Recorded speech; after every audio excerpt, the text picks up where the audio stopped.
ሰላም እንዴት ናችሁ? እንዴት ቆያችሁ? ይኸው በተለይ ኳስ የምትደግፉት ሰዎች ደህና ናቸው ግን ይሰራል ጭንቅላታቸው ይሰራል ወይ? የምትደግፉ ሰዎች እንደ እብድ የሚያደርጋችሁ ለማይሆን ለተራ ለማይጠቅም ነገር የምትሮጡ ሰዎች እስቲ እኔን አርሰናል እንግዲህ ሪያል ማድሪድ ጥሎ ካለፈ እኔ ራቆቴን መስቀል አደባባይ ላይ ወጣለሁ። ቢያሸንፍም ባያሸንፍም ምን ያገባል አባቴ? ምን ያደርግልሃል?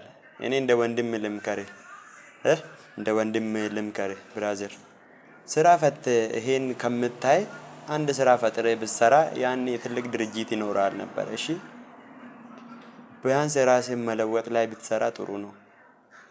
ማድሪድ አሸነፈ፣ አርሰናል አሸነፈ፣ ማንቼ አሸነፈ፣ ማንም ያሸንፍ ምን ያደርግልሃል? ተሳስተሃል በጣም የምሬን ነው የምልህ። ዝም ብለህ ቲክቶክ ላይ እንደዚህ ብለህ አትልቀቅ፣ አትደግፍ። ሲጀመር ፎቶ ራሱ ፖስት አታርግ፣ እንደኔ ምክር ማለት ነው። ለምን እንደሆነ ታውቃለህ? አንተ ብትቸገር ብትታመም የሆነ ነገር ብትሆን ስራ ብታጣ መጥቶ አይቀጥርም። እሺ የእናትህን ቀብር አይመጣልህም። ሮናልዶም ይሁን ማንቼም አርሴም ይሁን ባርሳም ይሁን አርሰናል ማንም አይመጣልህም። እሺ ተጠንቀቅ።